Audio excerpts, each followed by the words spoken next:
በእግዚአብሔር ታምናለህ፣ ትጸልያለህ፣ መጽሐፍ ቅዱስን ታነባለህ። ነገር ግን አሁንም የሆነ ነገር የራቀ ሆኖ ተሰምቶ ያውቃል? እግዚአብሔር እውን እንደሆነ ታውቃለህ፣ ግን ሁል ጊዜ መገኘቱ አይሰማህም። ታወራለህ፣ ግን ሁል ጊዜ እሱ እየተናገረ እንደሆነ አይሰማህም።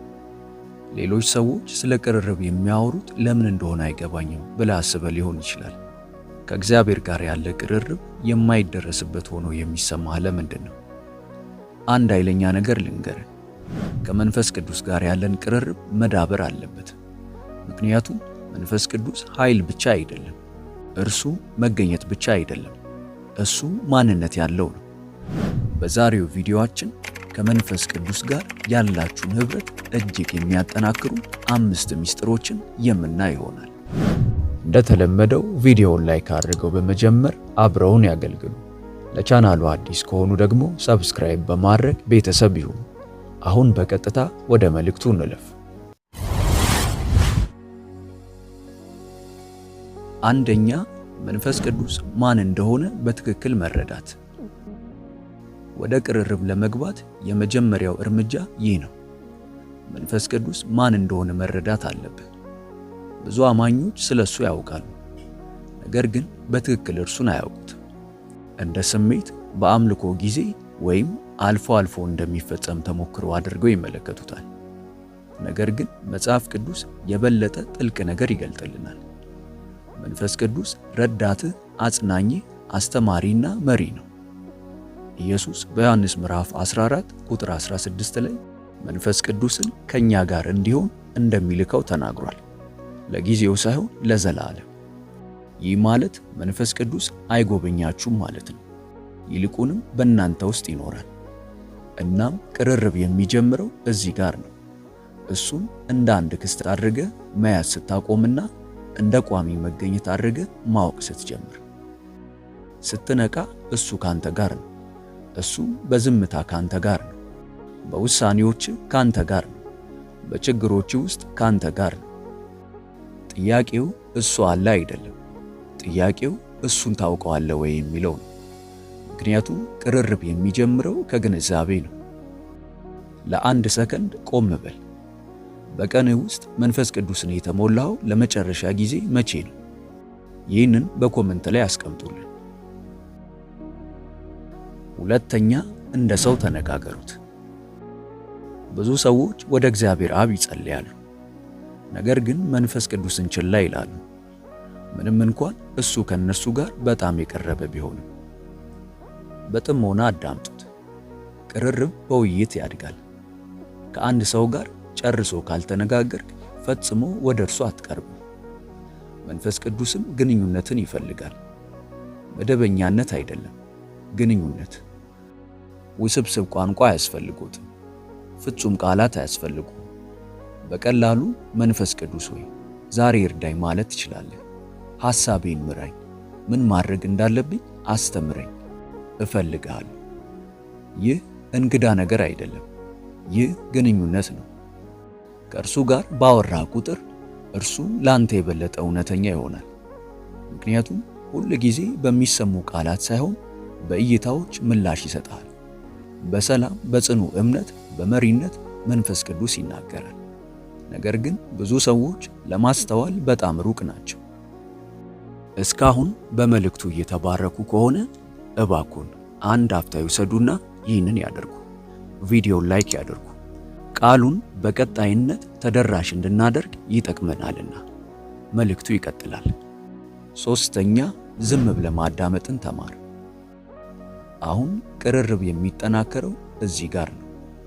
ምክንያቱም ውይይት መናገር ብቻ አይደለም፣ ማዳመጥም ጭምር ነው። ብዙ አማኞች ይጸልያሉ፣ ከዚያም ወዲያውኑ አሁንም ይቀጥላሉ። ምንም ቆም የሚሉበት ሰዓት የላቸውም። ጸጥታ የለም። እግዚአብሔር ምላሽ የሚሰጥበት ቦታ የላቸውም። ነገር ግን መጽሐፍ ቅዱስ ዝም በሉ እኔ እግዚአብሔር እንደሆንኩ እወቁ ይላል። ጸጥታ ድክመት አይደለም፣ አቀማመጥ ነው። ፍጥነትህን ስትቀንስ እሱን መረዳት ትጀምራለህ። መንፈስ ቅዱስ ብዙውን ጊዜ በሹክሹክታ ይናገራል።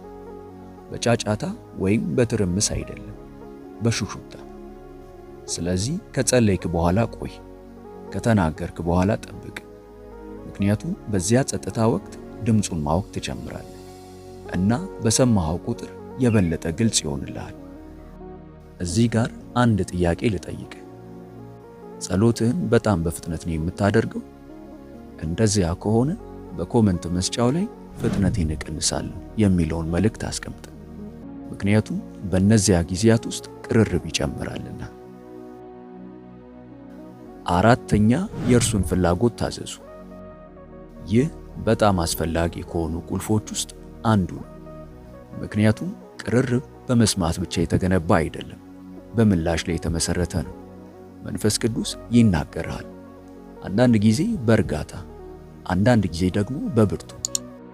ይቅር ስለማለት፣ የሆነ ነገርን ስለማቆም፣ ወደ አንድ ቦታ ስለመሄድ፣ ለአንድ ሰው ስለመጸለይ። እውነቱ ይኸውልህ፣ እሱን ችላ ባልክ ቁጥር ለእርሱ ያለህን መሸነፍ ታዳክማለህ።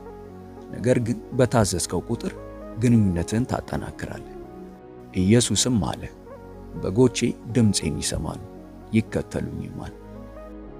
መስማት ብቻ ሳይሆን መከተልም ጭምር። ታዛዥነት ግንዛቤን ወደ ቅርርብ የሚቀይረው ነው። ምክንያቱም እምነትን ያሳያል፣ ራስን ማስገዛትን ያሳያል፣ ዝምድናን ያሳያል። መንፈስ ቅዱስን በታዘዝከው ቁጥር የበለጠ ግልጽ ሆኖ ትሰማዋለህ።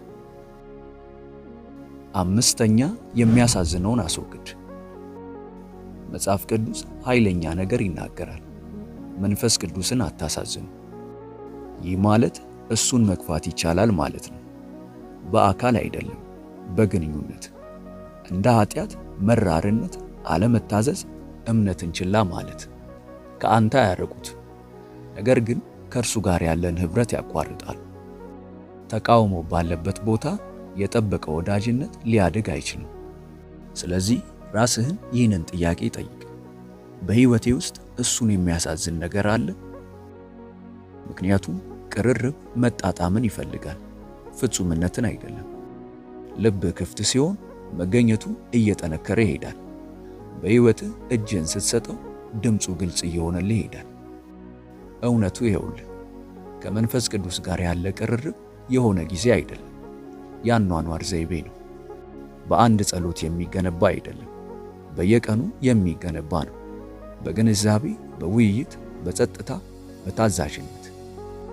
ከእርሱ ጋር በሄድክ ቁጥር እርሱ የበለጠ እውን ይሆንልሃል።